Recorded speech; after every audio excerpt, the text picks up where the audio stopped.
NBA season, it's going to be here before we know it. We're just 26 days. That's it. That separates us from that sweet, sweet joy of opening night in the NBA. Teams around the league, they're getting ready for the preseason to tip off. And teams that are playing internationally, they have already started training camp, including the Knicks. See Josh Hart there on the court with that brace on an injured finger as they get ready to open their season in Abu Dhabi, their preseason rather, against the 76ers. Joel Embiid, he's in the gym, but his status for those games and really for the season still up in the air. We hope to hear from him on Friday along with the rest of the Sixers for the first time since he had surgery back in April. So a lot of questions, right, surrounding the 76ers squad. It's a good thing we have the best in the business assembled to answer them. Bobby Marks, Tim Bontemps, I'm Malika Andrews. And Tim, by this time tomorrow, reporters, they should have met with Joel Embiid.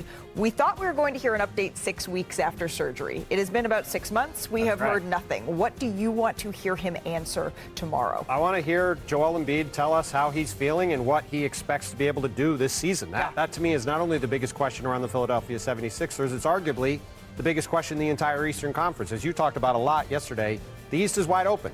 And if Joel Embiid is able to be on the court, if Paul George is able to come back from this knee injury, they've got Tyrese Maxey, they've got Kelly Oubre, they've got VJ Edgecombe, the third overall pick in this year's draft, Jared McCain, we'll talk about in a bit. Obviously was going to look like he could be Rookie of the Year last year before he got hurt. They have a lot of talent on this team. They can compete with anybody in the East, but it all goes back to this guy right here, Joel Embiid, and can he get on the court, and can he look like the guy who a couple years ago was going back and forth with Nikola Jokic for MVPs? If that happens, Philly's in business. And if that doesn't happen, the season's going to look like a lot like last year. That's going to lead to a lot of questions about the future, not only of Joel Embiid, but of this Philadelphia 76ers team going forward. So if anyone forgot how many games, as we say hello to our Brian Windhorst, Joel Embiid played last year, he only played in 19 games. That was his fewest since the 2015-16 seasons. This is a guy who averaged a point a minute in 2023-2024. Brian, what have you heard about how the 76ers are planning to manage Joel Embiid here? Yeah, so I know that there's going to be a big focus of when Joel Embiid is going to be able to play. And I'm not sure that you're going to get a firm answer on that tomorrow or even in the near future. What I think the 76ers want is not so much about when he can start playing. It's about when he does begin playing, keeping him sustainably on the court. Yeah. Because he was never right last year. From the first moment of training camp, he was never right. He was fighting against that knee. It took him weeks just to figure out what to do about that injury before he had the surgery. So I know there's such a focus on when to see him out there. It's really a holistic approach. They're really trying to figure out how to keep him upright. And obviously, we also need to hear from Paul George, who had surgery in July, to see when his timetable might be. And I also want to point out, not to focus on the negative, they still have an unsigned key piece in Quentin Grimes, a restricted free agent who's been in a stalemate for months now. That is also unresolved. And Paul George, Nick Nurse, and Daryl Morey, the GM of the team, will all speak tomorrow. And Shams has said that Quentin Grimes, he may not even travel with the team on this upcoming international trip as they try to work out this contract here. I don't like this. I don't like that we've started this show in this segment, and I think if we had turned the word surgery into a drinking game, we'd all be drunk 5 minutes in. I don't like this, Bobby. So can you show us what it is the 76ers are actually dealing with, what they're looking at with their roster? It's the forgotten team, right? Remember last year's offseason winner, the Philadelphia 76ers? They go out and sign Paul George. They draft Jared McCain here. This is the roster. When we look at it, when it's healthy, I think it can compete with New York and Cleveland in the Eastern Conference. Of course, the question regarding Joel Embiid and Paul George and Jared McCain coming back from that injury. Tyrese Maxey, of course, is back. Here's some of the big questions when we look at Philadelphia. Which Joel Embiid and Paul George will we see this year? Both guys certainly limited last year with injuries. Did we learn anything from last year? Look at this. 15 games together, the big three, one game under 500. Malika, I think this backcourt, when you look at Maxey, McCain, Edgecombe, and I think, when they add Quentin Grimes, could be one of the better backcourts in the Eastern Conference. And the Achilles, the front court depth, when you look at it, at Dembona, Andre Drummond, Trendon Watford, Justin Edwards. I do think there's an Achilles with this Philadelphia team outside of the injuries. The front court depth where there could be something that they're going to have to address during the season. I just remember, and I've said this a couple of times, I went out to the 76ers training camp last season, Brian, and when I went out there, before a game had even been played, what Joel Embiid had told me was, okay, this team is assembled so that I can miss games. Of course not play in only 19, but this is the way that this team was put together. I'm not sure I see what's different from last season to this season. Do you? No, I think the big concern about Joel Embiid is that he left Paris from getting his gold medal healthy. He was not dealing with any sort of significant knee thing, and when he came to work to begin working up for the season, he wasn't right. And, you know, he searched for a way to deal with that, and, you know, unless that is resolved, in all honesty, we're talking about a middle-of-the-pack team. When Joel Embiid is right, he is one of the biggest weapons offensively the league has ever seen. He elevates them, especially in a conference that is vulnerable. And so, as Bontemps said, that health and where Joel Embiid is, not necessarily on August or on October 1st, but where he could be in the back half of the season is one of the most important things we can see in the NBA going into the year. Health is the number one question. You've got to have more than 15 games with your big three together on the floor. We're going to have... Had a media day tomorrow, suffered a UCL tear in his right thumb and his shooting hand. It's unclear how long he's going to be out, but I don't think it's going to be a short-term absence. And obviously again, we just spent all this first segment talking about the Philadelphia 76ers and the Joel Embiid situation and everything that's gone on with this team. Jared McCain had a great first 2 months last year, looked like he was going to be Rookie of the Year, suffers a meniscus tear, he's out for the season, really was pretty much the epitome of how last year went. Yeah. Now they're out without him to start the year. We don't know what's up with Quentin Grimes, who still is unsigned, the Joel Embiid situation, the Paul George situation. It's truly Groundhog Day in Philadelphia. Yeah. Very unfortunately, it's really remarkable we're doing this the day before media. It is so unfortunate for the 76ers. So again, Jared McCain here. We haven't seen him play since December when he suffered that first injury, and now he has an injury in his hand. Brian Windhorst, the impact of this on the 76ers before training camp even begins is what?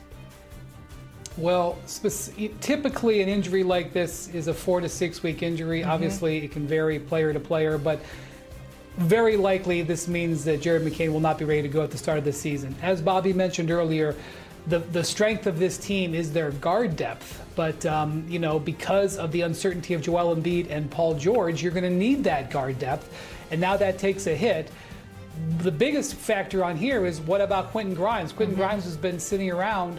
Now he potentially gets a modicum of leverage because they're going to need that type of talent. They do have, you know, good depth at ball handling. However, it also could mean some more playing time early for Vijay Edgecombe, their high lottery pick. That's one of the big excitement things to look at for the season. However, I'm going to say you don't expect rookies to come in and instantly make gigantic impacts. So this is another setback, and now you have another player that you have uncertainty on when they're going to be able to play their first game. And if you're wondering where the UCL is, if, Matt, I could show our viewers on your hand, on your thumb, right? It's right here. So, and it is in Jared McCain's shooting hand. It is his right hand. So this is the injury right here that we're talking about, Bobby. What options do the 76ers have now? Well, paging Quentin Grimes. Yep. That's where we're at right now. Shams reported yesterday that certainly with Grimes, with the qualifying offer, that he wasn't even going to make the trip to when they go play overseas here.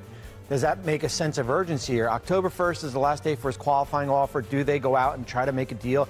They're miles away from closing a gap on here. And is there a sense of urgency with Philadelphia? I feel like I put the reverse jinx on Philly. Right? Yeah, I do too. This was their strength, and now all of a sudden they lose Jared McCain for an extended period of time. So well, as Jared you said, McCain. Bobby said from Shams reporting yesterday that it's unlikely that Jared McCain or that Quentin Grimes is going to go with the team to Abu Dhabi. That, as you said, that qualifying offer is next Wednesday as far as the expiration date. Sixers leaving for Abu Dhabi on Sunday.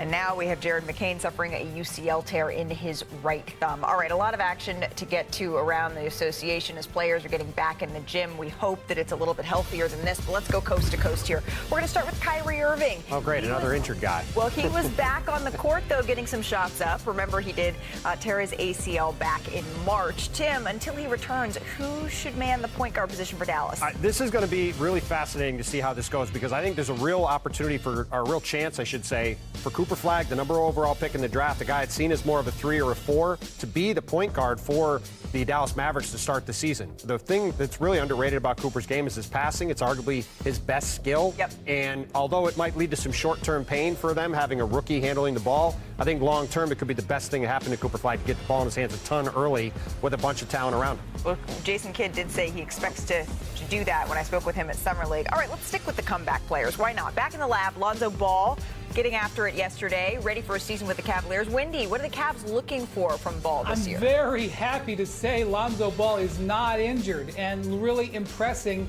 his new Cavs teammates and coaching staff. Kenny Atkinson speaking this week, raving about his leadership and basketball IQ that he's already impressed him with. With Darius Garland expected to miss the start of the season recovering from toe surgery, Lonzo Ball could have a bigger role on the court. But the Cavs view this as like their Alex Caruso move, like their Drew Holiday move. The last 2 champions had moves like that right before the season. Well, happy birthday to Cade Cunningham. The 24-year-old Pistons star set career marks in points and assists last season. He came in 7th in MVP voting. Bobby, what are the expectations for him this year? Well, he's coming off an All-NBA, and if you're in Detroit, you're saying, what about us? Everybody's talking about Atlanta and Orlando. Here's a Pistons team that was the darlings of the NBA. The hardest thing to do is take that next step to be one of those top 4 teams. We're going to see how the impact of losing Dennis Schroeder and Tim Hardaway Jr. Right. They do get Jaden Ivey back this year. Oh, and the Pistons are one of the more fun stories around the league last year. Did you guys see this? Zion Williamson, he was working out with the Pelicans training camp. And all right. Tim, he's looking like he's in phenomenal shape. Could this be, I know we say this every year, but I want it to be the cusp of the best season of Zion's career thus far. Let's just see Zion Williamson play 65 or 70 games, right? Like, let's just see him get through a season healthy. At this point, if he does that, yeah, it'll be the best season that he's had. And look, Zion looks great. He looks healthy. He's trimmed down. Like, it's great seeing him doing this stuff in camp, but let's see him doing it all the way until March and April. If he can do that, Pelicans will be thrilled to have him out on the court that much this season. Tough Western Conference that the Pelicans are trying to crack here. ESPN has released the top 100 players in the NBA rankings, and today it was the top 10. Interestingly, the top 5 all-international players. Current MVP Shai Gilgeous-Alexander came in just behind Nikola Jokic for that number 1 spot, mirroring your guys' poll, right? Yep. And take a look at spots 7, 8, and 9. The legends, that's where Steph Curry, LeBron James, and Kevin Durant, they all reside, boom, boom, boom, right next to each other. So, Tim, which of these 3 do you think is set to have the best season thus far, based on the reporting and things you're seeing around the league? I would say Steph Curry is. And look, I think you can make an argument for any one of these guys still, but I think when you look at where Steph is in his career, he's obviously, when he's been out on the court the last couple of years, he's still a guy that strikes fear in opposing defenses in a way that very few guys in the league can, with his shooting, his ability to move off the ball. And this Warriors team, again, let's see what happens with Jonathan Kuminga, but assuming that gets resolved sometime in the next week or so, they eventually get Al Horford signed, to get Gary Payton back in, to get DeAnthony Melton back. They've got a ton of talent around Jimmy Butler, Steph, and Draymond Green. And this is a team that won 48 games last year, with Jimmy Butler only on the team for the second half of the year. So I really like where Golden State's at overall. And if they can keep Steph healthy, I think he's got a chance to have a really great year for the Warriors. I'm expecting all 3 to be in the top 10 a year from now. That's what my expectation is. So that means you're expecting LeBron to be coming back again another year. Wow, putting me on the spot here. I'm just doing it. You did just say it. Yes, I am. I am Okay. expecting him to play next year. Now, where is he going to play? That's going to be, we don't know that yet. But I do expect where these 3 players are right now, they're going to be playing at a high level right now.